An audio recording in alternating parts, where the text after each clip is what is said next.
نحمدہ ونصلی علی رسولہ الکریم اعوذ باللہ من الشیطان الرجیم بسم اللہ الرحمن الرحیم۔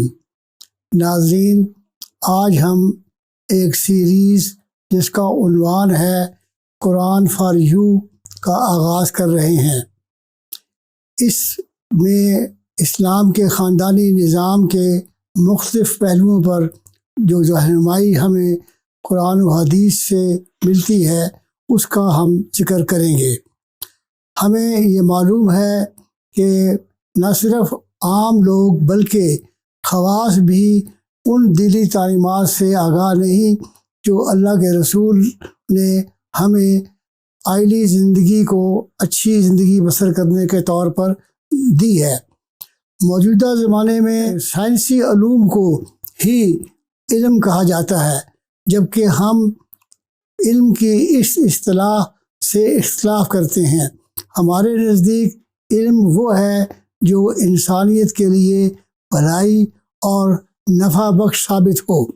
اس علم نافع کا جو مصدر ہے وہ ہمیں اللہ کے رسول کی اس دعا سے ملتا ہے جس میں آپ صلی اللہ علیہ وسلم نے یہ دعا کی کہ اللہم انی اسألک علما نافعا و عملا متقبلا، یعنی اے اللہ میں آپ سے دعا کرتا ہوں اس علم نافع کی اور اس کی قبولیت کی۔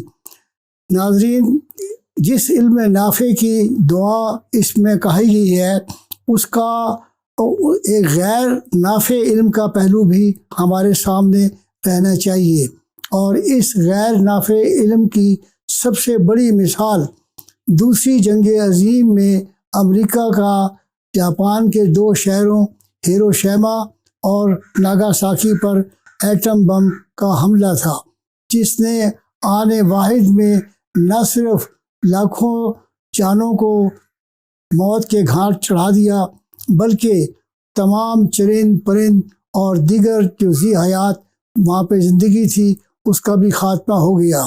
اس کی انتہا یہ ہے کہ آج بھی تک خواتین کے ہاں ایسے لنگڑے لولے اور اپاہج بچے پیدا ہو رہے ہیں کہ جس کو دیکھ کر انسان حیران رہ جاتا ہے۔ علم غیر نافع کی دوسری مثال جو ہے وہ ہمیں موجودہ زمانے کے میڈیا سے ملتی ہے۔ اس میڈیا کی مدد سے ہمیں اس جنسی بہرہ روی کا اور اس خاندانی نظام کی زبوں حالی کا پتہ چلتا ہے۔ اخبارات کے ذریعے ہم روزانہ اس قسم کے حالات دیکھتے اور پڑھتے رہتے ہیں جس میں عورتوں، بچوں اور لوگوں کے ساتھ تشدد کے جو واقعات ہیں وہ کیے جاتے ہیں۔ ناظرین، ہم ان ویلاگز کی سیریز میں بلوغت اور اسلامی زندگی کے خاندانی اور آئلی نظام کے جس معاشرے کی بات کریں گے جس کے لیے مغربی معاشرے میں سیکس ایجوکیشن کی اصطلاح استعمال ہوتی ہے، اور موجودہ مسلم معاشرے میں بھی یہ اصطلاح وہاں سے ہی آئی ہے۔ تاہم ہم اس بارے میں بہت واضح طور پر اول قدم پر ہی بتا دیں کہ اولاً اسلام میں تعلیمات جنسی اور مغرب کے جنسی تعلیمات کے نظام میں ایک زمین اور آسمان کا فرق ہے۔ ثانیاً ہم یہ بتانا چاہتے ہیں کہ ہم اس موضوع کو اس قدر اہمیت کیوں دیتے ہیں۔ ناظرین، ہماری یہ سوچی سمجھی رائے ہے کہ مغرب نے گزشتہ 2-3 صدیوں میں عالم اسلام پر جو حکومت کی ہے، تاہم آزادی کے بعد بھی مغرب اپنے اس تسلط کو قائم اور دائم رکھنا چاہتا ہے تاکہ مسلم عوام جو ہیں وہ اس کے زیر نظر رہیں۔ تاہم اس سے پہلے کہ ہم اس بات کا ذکر کریں کہ یہ بات ہندو اور مغربی کلچر کے اختیار کرنے سے ہمارے اندر پیدا ہوئی ہے، ہم اس کے چند ایک جو اہم ترین عوامل ہیں اس کا ذکر کرنا چاہتے ہیں۔ نمبر 1، موجودہ دور میں شادی بیاہ کا جو ادارہ ہے وہ مفلوج ہو کر رہ گیا ہے۔ اس کے بارے میں ہم تفصیلاً آئندہ ویلاگز میں گفتگو کریں گے۔ نمبر 2، شادی کی صورت میں ہر تیسرے یا چوتھے جوڑے میں طلاق ہو جاتی ہے۔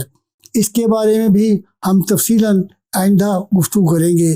تیسری چیز جو ضمن میں بہت اہم ہے وہ یہ کہ جنسی جرائم سے اب اعلیٰ تعلیم کے ادارے بھی جو ہیں وہ بھی محفوظ نہیں رہے، اور اس کا حال ہمیں ٹی وی اور اخبارات کے ذریعے سے روزانہ ملتا رہتا ہے۔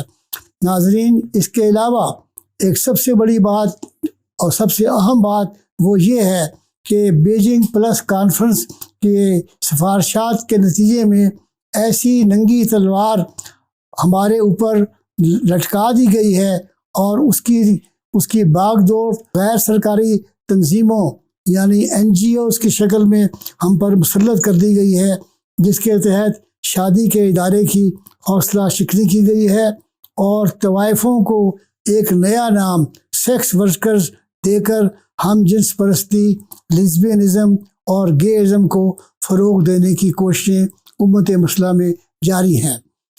ناظرین، اس تمام تر بے روی کا جو سب سے خطرناک پہلو ہے وہ یہ کہ اہل مذہب، دینی مدارس کے بزرگ اور پیر اور فقیر جو ہیں ان کو بھی اس بارے میں اس کا احساس نہیں، اور انہوں نے ان تمام معاملات پر آج تک کبھی گفتگو نہیں کی۔ ناظرین، یہ ہیں وہ چند غیر اخلاقی اور جنسی بے روی کے اقدامات جو ملت اسلامیہ پر لاگو کرنا مغرب کا اہم ترین ایجنڈا ہے۔ ہم اس سیریز میں آئندہ کوشش کریں گے کہ عالم انسانیت کو درپیش ان مسائل سے کس طرح اسلام نے آزاد کرنے کی کوشش کی ہے۔ اللہ تعالی ہمیں توفیق دے کہ ہم اس کام کو جاری رکھ سکیں انشاءاللہ۔